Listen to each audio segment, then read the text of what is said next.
A man was flying on an airplane when he noticed something terrible. His fingernails had begun to turn black at some point. As a doctor, David knew that this was a sign of severe oxygen deprivation of the heart and lungs. Before he could react, the water bottle was compressed and deformed by the change in air pressure. The water glass began to shake gradually. Lisa, the flight attendant, was the first to react. She quickly climbed into her seat and reminded the passengers to fasten their seatbelts. The next moment, the plane lurched uncontrollably. Passengers who hadn't fastened their seatbelts were thrown off the plane. Luggage was also falling out of the airplane. The sudden change made everyone panic. All they could do was hold on to the armrests and keep praying. Soon the air pressure in the cabin dropped to a critical point. The captain put on oxygen masks to prevent unconsciousness. The passengers' masks came off automatically. They all put on their masks in a hurry. What they didn't know was that one of the passengers was in the bathroom. She couldn't get up to open the door because of the bumps. When she tried her best to open the door, her limbs were exhausted. She collapsed and passed out from lack of oxygen. At the same time, David realized that someone had fainted because they were not wearing a mask. He was kind enough to rush to the scene. David managed to put the masks back on, but when he turned around, he realized that his wife had also fainted. David also fell to the ground in a daze. It turns out that the oxygen in an airplane mask can only last for about 10 minutes. Obviously, everyone's oxygen is about to run out. At that moment, he saw the emergency oxygen supply sign. He rushed to open the door before he fainted. He took out the spare oxygen cylinder inside and quickly ran back to his seat to put it on his wife. His wife finally woke up. In a while, the plane gradually became stable, and they felt that they could breathe more easily. At this point, the captain finally took off his mask and breathed a sigh of relief. Then the captain made an announcement to reassure the passengers. It turned out that the storm had damaged the cabin seals and caused a loss of pressure at high altitude. He quickly lowered the plane to an area of high oxygen content. The passengers were relieved to hear that and took off their masks. Lisa finally found the passenger in the toilet. She rushed to get an oxygen tank and put it on the woman. Luckily, the oxygen deprivation didn't last long, and the woman was able to wake up after a few more breaths. But just when everyone thought it was safe, a man suddenly began to have difficulty breathing again. Are you okay? Looking at his face, Lisa quickly asked if there was a doctor on the plane. Then she quickly ran back with the first aid kit. At that moment, the man was already in serious condition and started to spurt blood from his mouth. Tom rushed to help. David, who had heard the announcement, also rushed over, but the man suddenly began to tremble. After a while, he collapsed in his seat as if he were dead. Several people rushed to carry the man to the kitchen. Then David started CPR on the man. Tom was there to give him artificial respiration, but in the end, they couldn't bring him back. Flight attendants could only report the situation to the captain to avoid further panic. The captain decided to move the passengers from the second floor to the empty seats on the first floor, and then place the body on the empty second floor. This will minimize the risk of passengers being in the same space as the body. At this point, Tom's wife blamed him for his impulsive behavior. If there was a contagious disease on the body, he could have caught it. On the other hand, Anna laughed at her. She even had the audacity to touch the blood on the corpse as she passed by. At the same time, Jack noticed the expensive watch on the victim. This gave him an evil thought. Soon the body was carried to the second floor and fastened to a seat. The horrible atmosphere made the stewardesses leave quickly. On the other side, Tom's wife felt sick at the thought that the two men beside her might have contracted the disease. She couldn't look at the computer anymore and was ready to turn it off and go to bed. She was startled by the horrible reflection behind the black screen, but when she looked back, she didn't see anything unusual. On the other hand, after making sure no one was around, Jack decided to sneak into the second floor. The darkness made the place look scary, but the bold man was not afraid. He quickly went up and took off the watch on the dead body, and planned to record a video to show off later, but he didn't see the body's head slowly turn around in the camera. Jack then lifted the cloth covering the body. The next moment, he was paralyzed by the scene in front of him.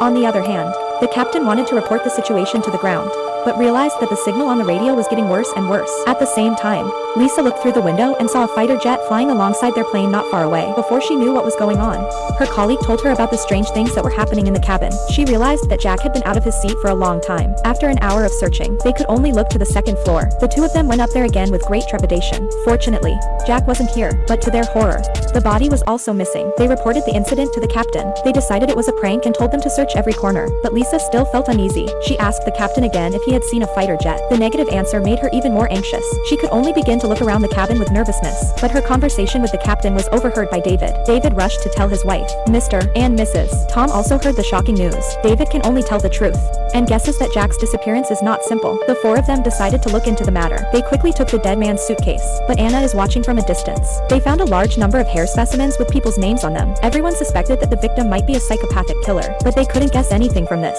Then Anna came in with a box. It turns out that she saw the victim put this under the seat when she boarded the plane. Obviously, the box is very important to her, but just as they were about to open the box, Lisa and her team suddenly approached. They quickly explained that they just wanted to help with the investigation, but Lisa seriously refused to do so. Now go back to your seats. After hearing this, they could only turn around and leave, but David still took the mysterious box secretly. They carefully opened the box.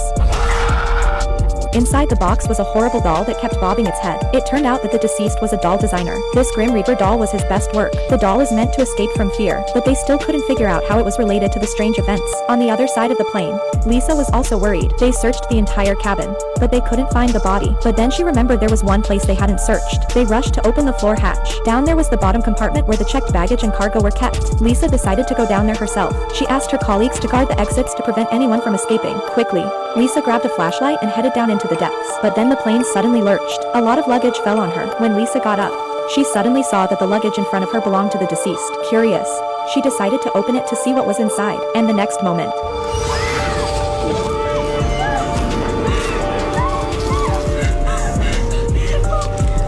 at the same time, the captain realized that he had lost all contact with the ground radio. While he was making adjustments, the cockpit door was suddenly opened. He looked back in confusion. On the other side of the doorway, his colleague noticed that a thick fog was suddenly rising from below. The next moment, an arm poked out. When they heard the screams, they got up and went to check it out. By now, the stewardess had been forced up to the second floor by the gradually spreading fog, and it seemed like something was talking in the fog. Soon the stewardess was forced into a corner with no way out, but at that moment, the fog shrank back. It turned out that David and his men were following the source of the sound. The stewardess was relieved to see them, but the next moment, she was pulled into the darkness by the suddenly opened luggage rack. Everyone was so scared that they ran away. In the panic, the woman saw that the cockpit door was open. The captain, wearing a mask, was dead. They rushed to look for the other crew members. David suddenly tripped over a figure on the ground. When he looks closely, he realizes that the woman who went to the bathroom is still in the doorway. The images from the cabin were even more horrifying. They saw their own dead bodies. It turns out that the captain was unable to lower the altitude in time to stop the crisis. All of them had already died of oxygen deprivation in the first part of the accident. They were too obsessed to accept their own deaths. That's why the Grim Reaper appeared in front of them in all sorts of strange ways. At that moment, the TV in the cabin finally returned to normal. The officials are holding a press conference. When they learned that the plane was lost, they immediately dispatched fighter jets to check it out. That's why Lisa inadvertently saw the fighter jets. From the pilot's point of view, they could see that the passengers in the cabin had long since lost all signs of life. They suspect that the storm caused a breach in the seals, leading to a rapid loss of pressure in the cabin, which ultimately led to the crash. At this point, the plane has been on autopilot for 2 hours. Soon the plane will run out of fuel and crash. We'll continue to give information as it is made available to us. Listening to the desperate words on the news, David and the others finally stopped struggling. They accepted the reality of their deaths.